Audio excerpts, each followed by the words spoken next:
बिस्मिल्लाहिर्रहमानिर्रहीम। नाज़रीन, आपका मेज़बान नई मुस्तफ़ा हाज़िर खिदमत है।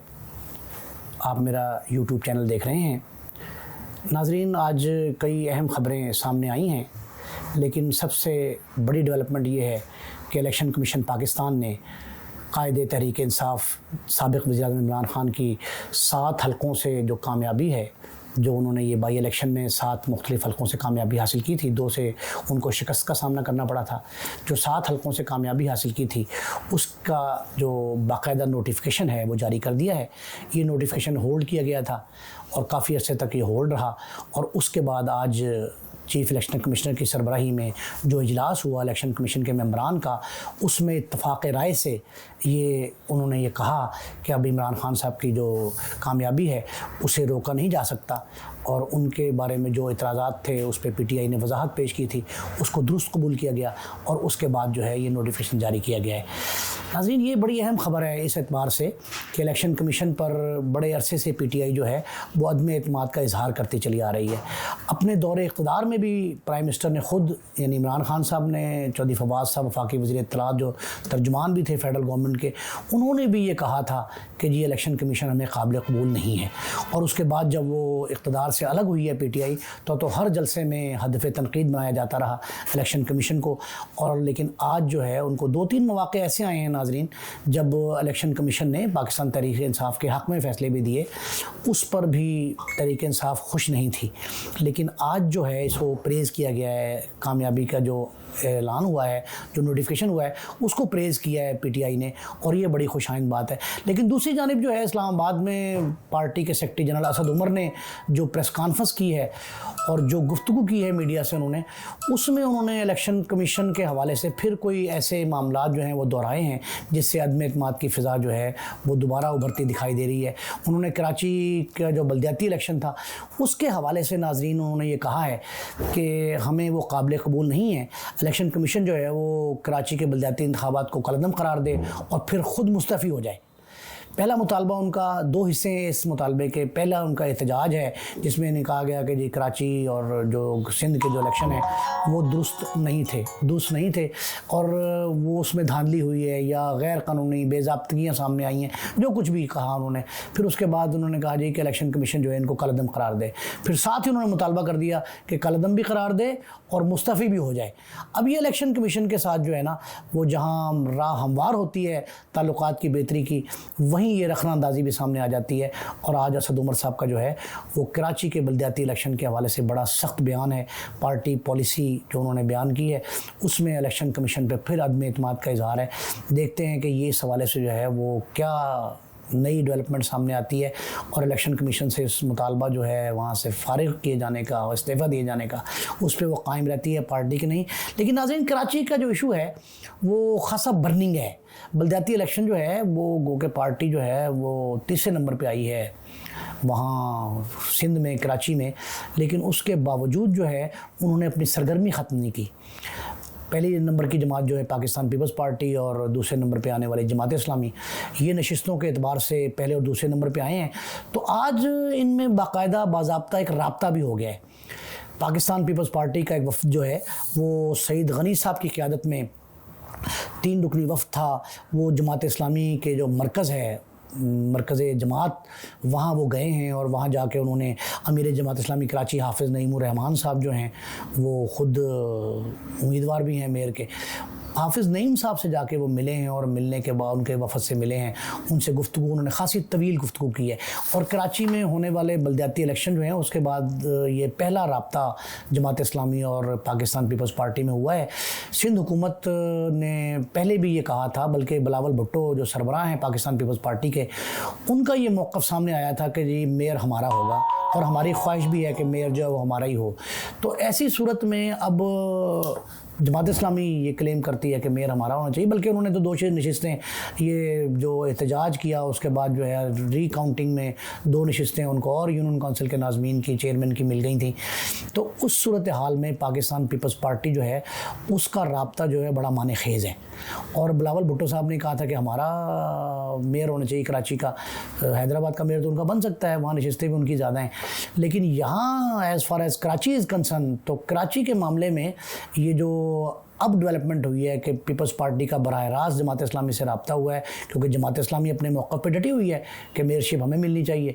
और उनके जो मेयर थे ये नेमतुल्लाह खान साहब, उनकी जो कारकर्दगी रही है उस दौर में वो तो बहुत ज़बरदस्त थी, बड़ी मार्वलस कारकर्दगी थी और उसको हर सतह पे सराहा गया था। तो जमात इस्लामी को ये बल्दियाती जो मामलात हैं, बल्दियाती अमूर जो हैं, उन पे ख़ासी ग्रिप है जमात इस्लामी की। और कराची जैसे बड़े शहर में तो बहुत अरसे से वो काम कर रहे हैं, खिदमत इस्लामी के जो काम हैं वो किसी से पोशीदा नहीं। और अब अमीर जमात इस्लामी सिराजुल हक साहब और मरकज़ी सेक्रेटरी जनरल जो हैं उनके अमीरुल अज़ीम साहब, ये बहुत ज़्यादा इनोवेटिव हैं। इन लोगों ने जमात इस्लामी को जो है ना वो पब्लिक में ख़ासा बेहतर अंदाज में जो है वो पुराने उसके जो एक होती थी ईगो, उसको भी बहाल किया है। जमात की वो पॉलिसी जो है उसकी तश्कील और तरवीज में भी लगे, लेकिन तंजीम नौ के हवाले से जो कुछ वो कर रहे हैं वो बड़ा काबिल तारीफ़ है।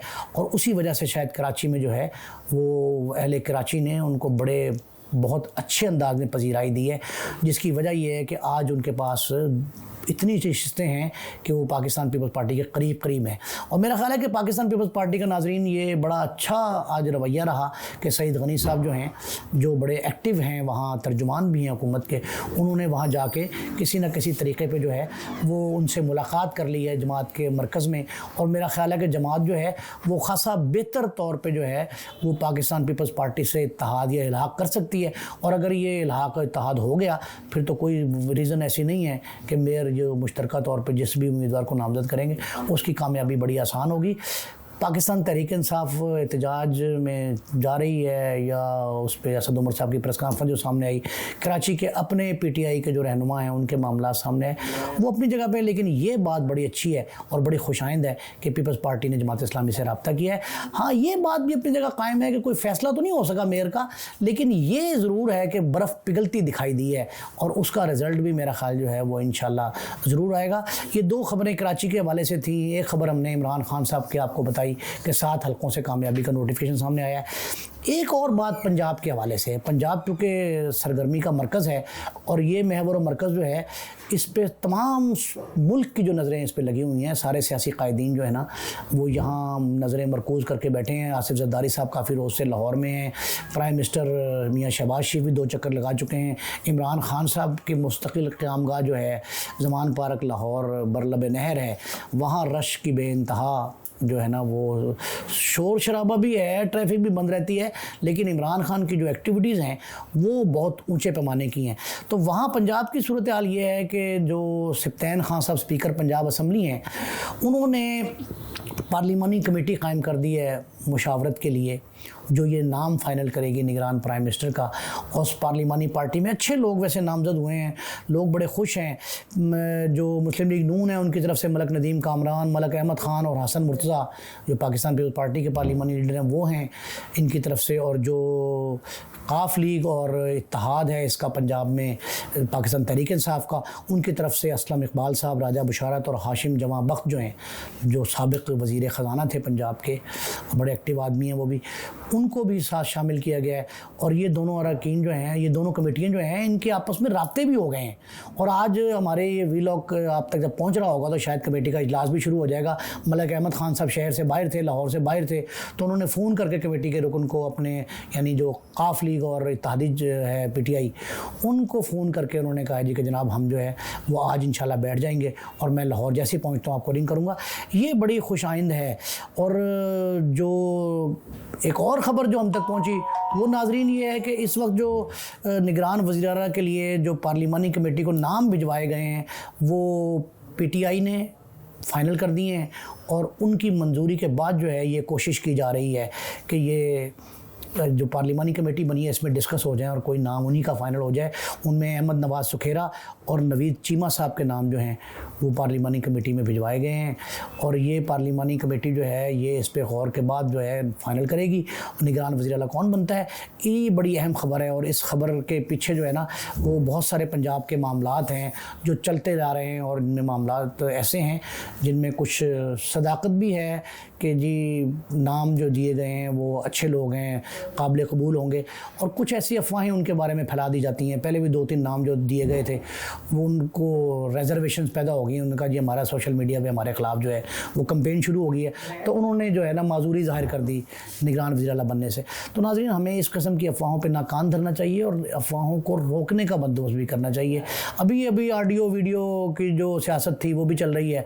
एक ऑडियो भी सुनाई दी है कि चौधरी फवाद साहब, परवेज़ खटक साहब और दूसरे साथी जो है ना गुफ्तगू कर रहे हैं कॉन्फ्रेंस कॉल पे, और उसमें जो है ना वो शायद काफ लीग के रहनुमाओं को, पर्टिकुलरली चौधरी परवेज़ इलाही साहब जो हैं उनको जो है वो मतून किया जा रहा है, उन पर इल्ज़ाम तराशी की जा रही है। ये सारी अफवाहों की हद तक है। और मैंने कहा था कि जी काफ लीग और पाकिस्तान तहरीक इंसाफ जो है उनकी राहें जुदा हो सकती हैं, या कोई रखना अंदाज़ी है, या कोई अख्तलाफात सामने आ रहे हैं, तो उसमें भी कोई सदाकत अभी तक तो दिखाई नहीं दी है। और इमरान खान साहब ने बाकायदा, मैंने लास्ट वीडियो में आपको आगाह किया था इस बात से कि इमरान खान साहब ने बाकायदा दावत दी है चौधरी परवेज़ इलाही साहब जो है ना वो PTI में शामिल हो जाएँ। हम उनको वेलकम करेंगे और अहम मनासिब जो हैं उन पर भी उनके लोगों को फाइज किया जा सकता है। मुनीस इलाही साहब के राब्ते जो है इमरान खान साहब से इस सिलसिले में बहुत ज़्यादा हो रहे हैं। ये जो सूरत हाल है ये सारी की सारी पंजाब में कोई ऐसा रुख इख्तियार कर सकती है किसी वक्त भी जो बड़ा सियासी तब्दीली का पेश खैमा होगी। तो देखते हैं कि ये ऊँट किस करवट बैठता है और क्या फ़ैसला सामने आता है। पंजाब की निगरान सेटअप या पंजाब के निगरान जो वज़ीर आला का मनसब है उस पर किसको फाइज किया जाता है, या कोई और मामला जो हैं पंजाब के हवाले से। और फिर नई कैबिनेट भी बननी है सुबह, फिर इलेक्शन होने हैं, और इलेक्शन में फवाद चौधरी साहब ने कहा है कि इमरान खान साहब जो हैं हमारे कायद, वो तमाम हल्कों से इलेक्शन लड़ेंगे। अब जितनी सीटें वफाक में खाली हो रही हैं वो उसमें से पंजाब के लोग भी बहुत से शामिल हैं। MNA जो हैं वो कहते हैं जितने D सीट होंगे उस पर इमरान खान साहब को हम लड़वाएंगे। बाई इलेक्शन जितने होंगे, जितने रीपोल होंगे, या जो पंजाब के बड़े पैमाने, वो कहते ये हैं कि हम सारे के सारे जो है ना उस पर इलेक्शन लड़ेंगे। ये एक अजीब सूरत हाल जो है ना सामने आ रही है। अभी ऐसी खिचड़ी पक्की है, यकीनी तौर पर कुछ नहीं कहा जा सकता, लेकिन कभी इम्कान है इस अमर का कि रवां हफ्ते में, यानी एक हफ़्ता है इस जनवरी के माह का, इस साल के पहला जो माह है, इसमें बड़ी बड़ी सियासी तब्दीलियाँ, बड़े बड़े नए सियासी इत्तेहाद, नए ग्रोह और बहुत से नए नाम भी सियासत में मुतारिफ़ हो रहे हैं। अभी ये इत्तला ये आई है कि शायद इसी माह में, यानी इसी हफ़्ते में, मोहतरमा मरियम नवाज़ साहिबा वापस आ रही हैं। मियाँ नवाज़ शरीफ की वापसी का वो आके ऐलान कर सकती हैं कि मियाँ साहब का तशरीफ़ लाएँगे। ये सारी बातें ऐसी हैं जो ख़ासी वज़न वाली हैं और इनके तब्दीली के जो असरात हैं वो बड़े गहरे दिखाई देंगे। अपने मेज़बान नईम मुस्तफ़ा को इजाज़त दीजिए। अल्लाह निगहबान।